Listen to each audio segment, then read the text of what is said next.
tout le monde, je suis ravie de vous retrouver aujourd'hui pour un point lecture. Il était temps puisque j'ai quand même 6 lectures à vous présenter, donc on y va, on va pas perdre de temps. C'est parti, donc vous allez voir, j'ai du thriller, j'ai du roman contemporain, j'ai de la fantasy et j'ai même une BD, une fois n'est pas coutume. Comme d'habitude, je vais commencer par peut-être ce que j'ai le moins aimé pour aller vers ce que j'ai adoré. Donc le bouquin que j'ai peut-être le moins aimé de cette sélection, c'est Personne ne sort d'ici vivant de Adam Nevill. C'est aux éditions Bragelonne dans leur collection Terreur. Alors c'est un bouquin qui est censé donc terrifier, puisque nous sommes quand même dans la collection Terreur de Bragelonne. Or, je n'ai pas eu peur. Donc n'achetez pas ce bouquin si vous souhaitez avoir peur, trembler de peur, parce que ça ne le fera pas. En revanche, c'est un bouquin qui s'apparente plutôt pour moi vers du thriller. Alors oui, il y a des fantômes, oui, il y a une scène qui m'a fait un peu flipper, mais rien de bien grave. Alors je vous explique de quoi ça parle quand même. On va suivre Stéphanie, on est en Angleterre, on est dans une petite ville, je sais plus où exactement, et Stéphanie c'est un peu... pour elle c'est pas facile, elle a pas de fric, elle a plus de parents, elle a quitté, donc elle vivait encore avec sa belle-mère qui était vraiment pas sympa, elle s'est tirée, elle va de petit boulot en petit boulot, donc ces boulots ça consiste à aller dans les galeries commerciales et vous savez à faire déguster aux clients des cookies, des machins, donc en gros autant vous dire qu'elle gagne pas grand chose et elle trouve une petite annonce où on lui propose de louer une chambre pour 40 livres de la semaine, donc pas cher, donc elle se dit ok, seulement réservé aux filles, donc elle est contente parce qu'elle se dit comme ça j'aurai pas de voisin mec, ce sera plus tranquille. Elle débarque au fameux 82 Edge Hill Road. Sauf que dès la première nuit ça se passe pas bien, puisque elle entend des bruits, donc elle entend des grattements, elle entend des murmures, elle entend des voix, elle essaie de parler à ses voisines qui l'ignore complètement, c'est pas très propre, la cuisine est dégoûtante, quand elle va dans la baignoire, pareil, elle entend des bruits très étranges, c'est pas très propre, bref. Elle a qu'une envie, c'est de se tirer de cet endroit, non seulement parce qu'elle a peur, elle se dit c'est pas possible, soit je suis folle, soit c'est une maison hantée, et puis surtout les proprios, qui sont deux cousins, n'ont rien de bien sympathique et ils lui font du chantage parce que Stéphanie veut se tirer, elle veut récupérer sa caution et en gros ils lui font du chantage afin qu'elle reste et ils la retiennent prisonnière. Voilà, donc vous avez compris, on va être dans un thriller, je vais appeler ça du thriller parce qu'il y a comme une petite intrigue très noire, très glauque, qui va mettre en scène en fait la violence faite aux femmes. Mais par derrière, vous avez aussi une histoire de maison hantée, d'esprit, d'entités malfaisantes. Voilà, ça va se mélanger, se combiner. Alors, pourquoi ça l'a fait moyennement? Ça l'a fait moyennement parce que, bon, déjà moi je m'attendais vraiment à avoir très peur avec la mention horreur dessus. Or, bah non, il y a une scène qui m'a un peu fait flipper et encore. On est en fait plutôt, j'ai envie de dire, dans un roman, oui, un roman très noir qui fait la part belle à la violence faite aux femmes. Ce qui m'a déplu, c'est que la mise en place de l'intrigue est hyper longue. Alors c'est un roman qui fait 600 pages, on n'a pas l'impression que ça, il en fait 600. Mais pour en avoir discuté avec d'autres sur Instagram, en fait l'auteur il aurait viré 200 pages de son bouquin, ça aurait été mieux. Il y a deux parties, il y a une partie qui se passe, la seconde partie se passe 3 ans plus tard, et c'est pareil, on en a convenu avec des copines sur Instagram que s'il avait viré 100 pages de cette deuxième partie, en fait il tourne autour du pot, l'auteur il tourne autour du pot, et alors j'aime bien moi quand il y a une mise en place qui prend son temps, l'ambiance, l'atmosphère, ça me gêne pas, mais là en fait il tourne autour du pot, et Stéphanie, mais qu'est-ce qu'elle est nunuche, elle est vraiment coconne, elle se rend compte de rien, en gros, je vais pas vous le dire, mais vous allez deviner, il y a beaucoup d'allées, donc il y a déjà de très belles filles qui viennent de l'Est, qui sont logées dans cet appartement, enfin dans cet immeuble, et il y a un défilé continuel de mecs. Elle comprend pas. Elle met un petit peu de temps quoi, à se rendre compte de quoi il est question. Voilà, donc la naïveté du personnage, qui heureusement sur la fin se réveille un peu, donne un peu plus de punch au bouquin. Le fait que moi perso, voilà, j'aurais pas mis dans la rubrique horreur, parce que je trouve que l'horreur passe au second plan. L'horreur elle est plutôt humaine de ce que peuvent faire ces deux garçons qui tiennent cet immeuble plutôt que l'horreur d'une entité. Et puis cette longueur où on est là, on se dit mais quand est-ce que ça va démarrer? Parce qu'au début, je vous assure, on a jour par jour et en fait elle est dans son appart, elle veut se tirer, elle est dans sa chambre, elle s'ennuie, et puis non, et ouin ouin, et je me plains, et machin. Et on se dit mais quand est-ce qu'il va se passer un truc quoi? Donc voilà, ça l'a fait moyen. Ensuite, alors je saute du coq à l'âne puisque je vous présente un roman historique. Il s'agit de L'hiver de Solveig de Reine Andrieux et c'est publié aux éditions Prélude. Alors ce bouquin, je l'ai reçu via Babelio, via une masse critique. J'en avais vu de très très bonnes critiques, que ce soit sur Instagram, que ce soit sur Livre Addict. Donc je m'étais dit, ok, en plus banco, on est en 1940 en France, à Lignon, c'est près de Bordeaux, et on va suivre une famille, la famille Lenoir. Le père, il est médecin, Noémie est femme au foyer, ils ont 2 enfants, et ils vont être contraints d'héberger un Allemand chez eux qui s'appelle Günther. Donc je me suis dit, banco, ça se passe pendant la Seconde Guerre mondiale, j'adore. Voilà, et on a, donc on va progresser des années 40 jusqu'en 45 et on s'alterne avec des chapitres qui se passent en 1946 et en 1946 on fait la connaissance d'une jeune fille qui débarque pieds nus, tout écorché de partout, a priori elle a marché des heures et des heures dans un village, elle ne sait plus comment elle s'appelle, elle ne sait plus qui sont ses parents, bref elle est amnésique et en fait elle va être appelée Angèle, elle va être récupérée par un des gendarmes du bourg qui s'appelle Justin, qui va la baptiser Angèle parce qu'il a fait penser à un ange, qui va mener l'enquête, et donc vous doutez bien qu'à un moment donné, ça va se télescoper. Alors, en fait ce bouquin, ça l'a fait moyennement, parce qu'il y a 2 parties dans ce livre. La première partie, je l'ai trouvée un peu plan-plan, je me suis un peu ennuyée dans la première partie, puisqu'on va suivre, donc comme je vous l'ai dit, dans les années 40-41, la famille Lenoir, donc c'est une famille plutôt bourgeoise, aisée, avec leurs 2 enfants, Valentin et Solveig, d'où le titre. Et en fait, une histoire d'amour, je vous le dis, mais franchement, ouais, c'est dans la 4e de couverture. Il va naître une histoire d'amour entre Noémie, donc la mère de famille, et le jeune Allemand qu'ils sont forcés d'héberger dans leur maison. Et en fait, la première partie, ça tourne autour de ça. Et moi, je me suis dit, oh là là, c'est cucu la praline, mon Dieu, elle m'a fait un truc romantique là entre les deux. Et puis je trouvais que il y avait trop de points de vue, trop d'alternance de points de vue. On suit le père, on suit Günther, on suit Noémie, on suit la fille, bref, on suit le jardinier, on suit la bonne. Ça allait dans tous les sens, et puis je trouvais que c'était vraiment cucu. Et bien heureusement, ça change un peu de ton dans la 2e partie du livre. On va rentrer plus dans le côté historique, puisqu'en fait on va être du côté de la résistance française, de la résistance aussi plus ou moins allemande, et puis surtout l'enquête avec Angèle en 1946, qui est cette fameuse Angèle, qu'est-ce qui lui est arrivé?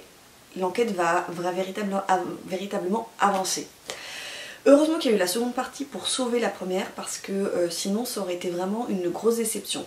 La 2e partie, elle est beaucoup plus historique et je trouve qu'il se passe beaucoup plus de choses et on a abandonné cette histoire d'amour qui selon moi n'était pas nécessaire en fait au propos du livre. Je pense qu'elle aurait fait sans cette histoire d'amour, c'était aussi bien, et se concentrer sur qu'est-ce qu'être un résistant en France dans ces années-là, comment est-ce qu'on peut résister, comment est-ce qu'on peut toujours être en raccord avec ses convictions. C'était vraiment très bien fait. Comment aussi, et ça je trouve que c'est bien fait dans le bouquin, Günther qui est un Allemand qui en fait lui au départ il s'est engagé dans le Reich, chez les SS. Au départ c'est un musicien, c'est quelqu'un de très cultivé et en fait il se rend compte de tout ce que font les Français comme sacrifice et lui aussi il va entrer en résistance entre guillemets.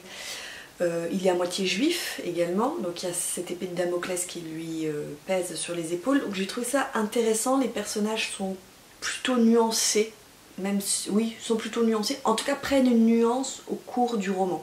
Et heureusement, parce que sinon ça aurait été trop, d'un côté les gentils, d'un côté les méchants, trop blanc, trop noir, ça m'aurait pas plu. Et il y a quand même cette nuance qui arrive par la suite et qui fait que c'est un roman historique très intéressant. Donc je le conseille. Si vous avez envie de vous lancer dans un roman historique autour de la Seconde Guerre mondiale et que vous ne savez pas par quoi commencer, je vous le conseille. Plutôt, voilà, pour les novices, ça va pile poil. Après, si vous en avez déjà lu beaucoup, comme c'est mon cas, c'est sûr que vous allez être forcément déçu parce qu'on va moins en profondeur que dans des bouquins comme le dernier que j'ai lu, par exemple Aux Escales, Les Lueurs du lendemain que j'ai chroniqué, où c'est beaucoup plus approfondi, c'est beaucoup plus poignant. Là, vous serez forcément déçu. Donc, voilà. Ensuite, je vais mettre ça là. Je vais vous parler. Ah oui, alors on va passer dans une autre dimension puisqu'on va parler fantasy avec le dernier roman de Vincent Tassi qui s'intitule Diamant et qui est publié aux éditions Nemos. Alors Vincent Tassi, moi je le connais puisque j'ai déjà lu chez Nemos d'ailleurs son roman gothique Apostasie et on est un peu dans la même veine. Donc si vous avez aimé Apostasie, vous aimerez Diamant. Alors attention, c'est de la fantaisie assez spéciale. C'est une fantaisie très poétique, très métaphorique, parfois philosophique, qui prend son temps. Il y a un aspect gothique également, tout finit en hic, c'est formidable. Ne vous attendez pas à trouver une fantaisie avec un univers très fouillé. Pas que l'univers ne soit pas fouillé, mais enfin, vous voyez un univers à la Tolkien ou je ne sais quoi, on n'est pas du tout là-dedans. Ça parle de quoi? Ça parle d'un royaume qui est le royaume de Shannara, je crois, je ne vais pas me tromper. Un royaume de Shannara qui est gouverné, donc c'est un Rhénome puisqu'il est gouverné par une reine qui porte un nom très bizarre. Ils ont des noms très bizarres, je ne me souviens plus du nom de la reine, qui a 2 filles qui deviendront du coup ses héritières à sa mort. Et en fait, ce royaume repose sur une espèce de Bible, moi je l'ai comparé un peu à la Bible, qu'on appelle le diadéma, et qui annonce la venue d'un ange, Lor-Élé, sur la terre, sur le royaume. Et Lor-Élé, donc l'ange, va se poser sur le royaume de Shannara. Il s'agit donc d'un ange que l'on va appeler... Oh purée, j'ai déjà oublié les noms, mais c'est... parce qu'ils ont des noms, à ma décharge. Ils ont des noms étranges. Je ne me souviens plus comment ils s'appellent, c'est la honte, je ne vais pas trouver. Bref. Et cet ange est censé apporter la prospérité, la richesse, etc. Et on va trouver à cet ange, parmi la population, parmi ceux qui le souhaitent, une espèce de suivante, si vous voulez, qui sera liée à lui jusqu'à sa mort. Voilà, ça c'est pour le contenu du bouquin. Ensuite, vous vous doutez bien que la venue d'un ange qui sème des diamants, qui sème de l'or sur son passage, qui promet la prospérité, la richesse au peuple, ça va bien sûr susciter les convoitises et donc on va avoir des rois d'un autre royaume qui vont fomenter un complot pour s'emparer de cet ange. Je me tais, je ne veux pas vous en dire plus. C'est une fantaisie, comme je vous l'ai dit, très poétique, parfois métaphorique. Il y a beaucoup de références, moi je trouve que ce soit... Donc, références à l'Ancien Testament par exemple, un peu à la Bible, il y a des références bibliques, il y a des références, je dirais pas chrétiennes, mais des références bibliques. Il y a des références aussi à la mythologie. L'auteur fait une sorte de syncrétisme, voilà, il lit tout ça ensemble, ça marche plutôt bien. La plume de Vincent Tassi, elle est assez spéciale, donc soit on aime, soit on adhère pas. Moi c'est une plume qui me plaît beaucoup parce que je la trouve très poétique, très posée. Il se passe pas énormément de choses non plus, donc ne vous attendez pas à vous dire ah là il va se passer 3 trucs en une page, pas du tout, ça prend son temps, ça pose son temps. C'est une belle histoire, une histoire de vie, une histoire de mort, une histoire de qu'est-ce que gouverner. Est-ce qu'on a tous envie, enfin, est-ce que les personnages qui gouvernent ont vraiment envie de le faire? Moi, il y avait un petit côté, pour ceux qui connaissent Antigone, qui a résonné dans ma tête. Qu'est-ce qu'être libre? C'est voilà, c'est assez complexe à vous résumer. On a une alternance des points de vue dans ce bouquin. J'ai retrouvé le nom de la reine, c'est Alamassonte. Voilà. C'est spécial. Il faut parfois un peu s'accrocher avec le style. J'ai retrouvé le nom de l'ange, c'est Avigdor. Voilà, Avigdor l'ange. Je peux pas trop vous en dire non plus parce que ce serait vraiment trop vous dévoiler de l'intrigue, mais si vous avez aimé Apostasie, vous aimerez Diamant. Si vous avez envie d'une fantaisie un petit peu spéciale, gothique, poétique, foncé, c'était vraiment un très très beau texte. Je vais vous présenter ensuite... Alors, je vous l'ai présenté dans la dernière vidéo, j'étais en train de le lire, je l'ai terminé. Si ça saigne de Stephen King, qui est son dernier recueil de nouvelles, qui contient 3 ou 4, je sais plus, 4 nouvelles. La vie de Chuck, le téléphone de Monsieur Harrigan, ouais c'est ça. Si ça saigne et Rat, la dernière c'est Rat. J'en étais à la moitié la dernière fois, donc je vais pas revenir dessus très longtemps. Donc j'ai oublié de vous dire, c'est chez Albin Michel. Bah j'ai adoré. Je m'étais arrêtée, j'avais lu les 2 premières nouvelles. La première j'avais beaucoup aimé, le téléphone de Monsieur Harrigan. La deuxième m'avait pas trop convaincue. Par contre la troisième, qui est la nouvelle éponyme, Si ça saigne, qui met en scène Holly, que l'on retrouve dans la trilogie de Monsieur Mercedes et dans L'Outsider, je vais y arriver. Waouh, j'ai adoré cette nouvelle, elle fait 200 pages, mais alors j'aurais pu en lire encore 300. Dans cette nouvelle, Holly en fait assiste pratiquement en direct à un massacre dans un collège. Il y a un type qui rentre avec une bombe, qui fait exploser la bombe et qui tue des centaines et qui blesse des centaines de collégiens. Et Holly a un doute, elle a l'impression que le journaliste qui vient couvrir, donc le journaliste local qui vient couvrir cet attentat, il lui semble l'avoir vu. Et en fait elle va se rendre compte, donc il vaut mieux avoir lu L'Outsider. Si vous n'avez pas lu L'Outsider, ne lisez pas cette nouvelle parce que vous n'allez rien comprendre. Elle va se rendre compte que L'Outsider n'est peut-être pas tout seul. Voilà, j'ai adoré, c'était efficace, clair, comme d'habitude, j'ai aimé. Et la dernière nouvelle, elle est vraiment super bien aussi. Elle s'intitule Rat et c'est l'histoire d'un écrivain. Donc il est prof à la fac, donc comme souvent chez Stephen King, et il est écrivain à côté. Il a un peu la panne en ce moment, enfin la page blanche. Et il va dire à sa femme qu'il veut aller, ils ont un petit chalet dans la montagne. Donc il dit à sa femme, écoute je prends 2 semaines, j'ai une idée qui me vient et je vais aller écrire. Donc il va se retrouver tout seul dans cette cabane perdue au fond des bois et il y a une tempête qui menace. Et je ne vous en dis pas plus par rapport au nom Rat. Il y a un petit peu de surnaturel, même beaucoup de surnaturel, et le Stephen King met son personnage d'écrivain en proie à un dilemme qui concerne donc une histoire de vie ou de mort. C'était vraiment super. Voilà, donc sur les 4 nouvelles, il n'y en a qu'une qui ne m'a pas plu, et les autres j'ai adoré. À lire pour Si ça saigne, la nouvelle éponyme. C'est mieux si vous avez lu quand même la trilogie de Monsieur Mercedes et L'Outsider, parce que surtout L'Outsider, parce que ça a vraiment un rapport avec L'Outsider. Et bah foncez, c'était vraiment une vraiment super bonne lecture. J'ai adoré. Ensuite, alors je vais vous présenter, une fois n'est pas coutume, je terminerai par mon petit coup de cœur, mais par un petit coup de cœur qui concerne une bande dessinée. J'en lis très peu de bandes dessinées et je vous avoue que quand l'attaché de presse m'a contactée, ouais, j'ai dit oui parce que c'était tout à fait le style de BD que j'aime et qui je pense peut plaire au plus grand nombre. Donc il s'agit du Grimoire d'Elfie. Donc c'est de Arleston Alouette, c'est pour les scénaristes, et au dessin c'est Minnie Ludwin, ou Ludwin, je ne sais pas comment on prononce, et c'est aux éditions Dracou. Alors cette petite bande dessinée, c'est le premier tome d'une série. Elle s'appelle L'île presque, donc ce premier tome. On va faire la connaissance d'Elfie, donc c'est la petite fille qui est sur la couverture, de sa sœur Magda. Elles sont orphelines, leurs parents sont décédés dans un incendie, elles ont été recueillies par leur tante Delphine et ça se passe pas très bien. Jusqu'au jour où débarque leur grande sœur Louette, qui est ici sur la couverture, qui elle, tout juste 18 ans, et qui se propose du coup de récupérer les filles.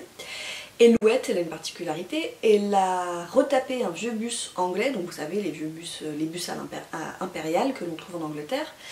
Et elle en a fait une librairie, donc l'étage du bus est consacré à leur coin cuisine, couchette, etc.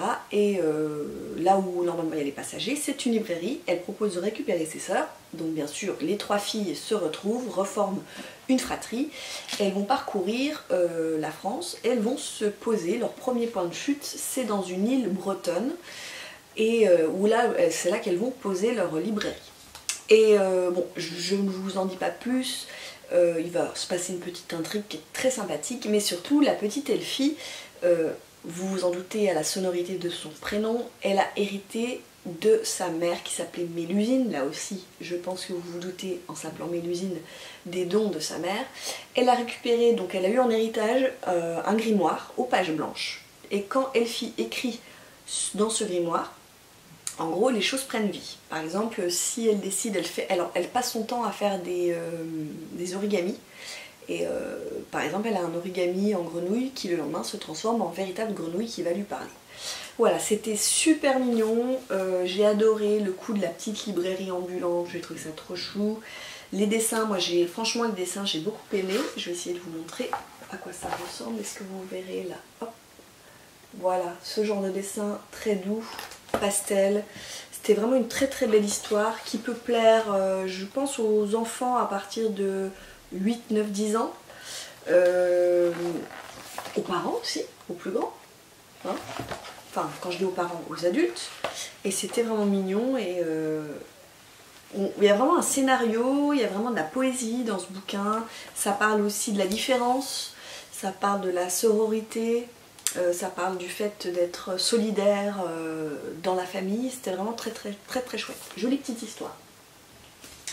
Et je termine avec un bouquin qui est un coup de cœur et je crains de fort mal vous en parler tellement ce roman est foisonnant et difficile à résumer, donc vous m'excusez à l'avance. Il s'agit de Confiteor de Raomé Cabré. C'est aux éditions Actes Sud dans leur collection Babel. C'est une belle pavasse qui fait 900 pages en papier bible. Donc je l'ai lu avec Anna Craft & Books sur Instagram. On s'était découpé, on allait de 300 pages en 300 pages et on a mis une petite semaine et demie pour le lire. Voilà, en prenant notre temps. Alors c'est un roman qui commence dans les années 50. On va faire la connaissance d'Adria. Adria Ardevol, il est catalan, il habite à Barcelone avec ses parents dans un grand appart. Dans une famille plutôt aisée, le papa a un magasin d'antiquités et le père, qui au départ voulait entrer au séminaire, donc devenir prêtre, a renoncé, il a rencontré une femme, ils ont fait un enfant, donc Adria est née, et puis le père s'est consacré à l'art, donc il passe son temps en fait à chercher des œuvres d'art, que ce soit des tableaux, ça peut être aussi notamment un violon d'une très grande valeur, ça peut être des manuscrits, alors parfois pour son compte personnel et puis pour alimenter sa boutique. Et donc on va suivre Adria, c'est une non-confession où Adria se confesse. Alors, de son enfance, une enfance dans laquelle il a reçu très très peu d'amour, c'est assez déchirant, hein. Il a une dizaine d'années, il dit qu'en fait jamais sa mère ne l'embrasse, ne le prend dans ses bras, ne lui caresse même les cheveux. Son père exige de lui qu'il parle une dizaine de langues vivantes et étrangères, dont l'araméen par exemple. Son père aimerait que ce soit un... Enfin, Adria, c'est vrai qu'il est surdoué, c'est un génie, hein, on parlera aujourd'hui de surdoué, mais son père veut vraiment qu'il fasse du violon, Adria ne veut pas, bref. Et on va suivre sa vie jusqu'à sa mort, donc jusqu'à sa mort lorsqu'il est vraiment très très vieux. Donc ça va couvrir vraiment, voilà, 80 ans de ce personnage. C'est un roman fleuve, c'est un roman qui m'enseigne beaucoup de personnages et c'est un roman qui est compliqué à vous résumer parce que en fait on a l'impression, alors il faut choper le coup, mais on a l'impression que l'auteur passe du coq à l'âne. Et une fois que vous avez chopé le coup, une fois que vous avez compris comment ça fonctionne, c'est vraiment très très intéressant. Alors, pourquoi? Déjà, il passe souvent de je Adria, à Adria. Il passe de je à il, en s'appelant il. Donc déjà, ça peut déstabiliser. Et ensuite, par exemple, il va vous parler d'un tableau qu'il a dans sa cuisine. Et puis, tout à coup, sans transition, on est dans la peau des moines qui sont représentés sur le tableau. Et on va revenir au Moyen-Âge, par exemple. Pourquoi les moines sont sur ce tableau, qu'est-ce qu'ils font, qui sont ces moines. Et en fait on a des histoires qui s'imbriquent les unes dans les autres et tout à coup on revient aux années 70 quand Adria a une trentaine d'années et comme si de rien n'était, on continue la narration. De même, le fil rouge du bouquin, c'est un violon qui a été acquis par son père pendant la guerre, donc pendant la Deuxième Guerre mondiale. Et ce violon, sans transition, tout à coup, donc Adria est en train de jouer du violon, et tout à coup on va revenir au Moyen-Âge, ou alors on va revenir au XVIIe siècle avec la personne qui l'a acquise à ce moment-là, comment le violon a été acquis. Donc on va voir plein d'histoires parallèles, on tire des fils, l'histoire du violon, de sa fabrication à son acquisition par le père d'Adria, le tableau, que sais-je. Donc parfois c'est un peu mélangé, on se dit mais de quoi il parle. En plus Adria, quand il se confesse, il commence à avoir des troubles de la mémoire, donc les choses se mélangent parfois, les personnages se superposent, s'interpénètrent, c'est c'est très intéressant. C'est un bouquin, je pense qu'il faudrait relire dans quelques années. Une fois qu'on l'a lu, on sait de quoi ça parle. Et je pense qu'il faudrait relire ce livre. Il y a des pages qui sont très difficiles parce qu'on parle des Juifs pendant la Seconde Guerre mondiale. Félix Ardevol, qui est le père d'Adria, a acquis des biens pendant la Seconde Guerre mondiale. Donc vous voyez un petit peu où je veux en venir par rapport à la façon dont il a pu acquérir ces différentes œuvres d'art. Il y a des pages qui sont à la fin terribles, qui sont déchirantes, mais qui sont d'une beauté, sur la mort notamment d'un proche, sur une réflexion aussi sur Adria qui est un intellectuel, tout ce qu'il a accumulé, les livres qu'il a accumulés, les œuvres d'art, le savoir qu'il a accumulé, les connaissances. Parfois c'est un peu désespéré, tout ça pour en fait mourir, pour ne rien laisser, aucune trace. C'est vraiment un très beau livre que je vous conseille. Après il faut quand même s'accrocher au niveau de la narration. Une fois que vous avez compris le truc, ça, je vais pas dire que ça va tout seul, parce que parfois encore j'étais un peu perdue, je me disais mais attends là j'étais à Cadria et là je parle d'un moine au Moyen-Âge, je suis en Afrique avec un ancien SS qui s'est reconverti en médecin, bref, faut un peu suivre, mais c'était vraiment une très très belle histoire et voilà, j'espère que c'est compliqué, vraiment un livre comme ça, à résumer c'est très compliqué, j'espère que j'ai pu quand même vous inciter à peut-être à vous y intéresser, pourquoi pas à le lire, à le sortir de votre palle. C'est compliqué de le résumer et je m'excuse par avance si c'était un peu brouillon. Voilà, bah écoutez, c'en est tout pour mes lectures que j'ai effectuées grosso modo pendant les vacances de février. Je vais tout de suite vous tourner derrière un book haul parce que j'ai beaucoup trop de choses à vous montrer. Je passe au book haul, donc je serai habillée de la même façon. Voilà, book haul. N'hésitez pas à me laisser un petit commentaire pour me dire si vous avez aimé cette vidéo, s'il y a des livres que vous avez lus, aimés, pas aimés, si je vous ai donné envie d'en lire certains. N'hésitez pas à aller faire aussi un petit tour sur Instagram. Voilà, j'arrête de me latter et je vous dis à bientôt dans une nouvelle vidéo. Ciao!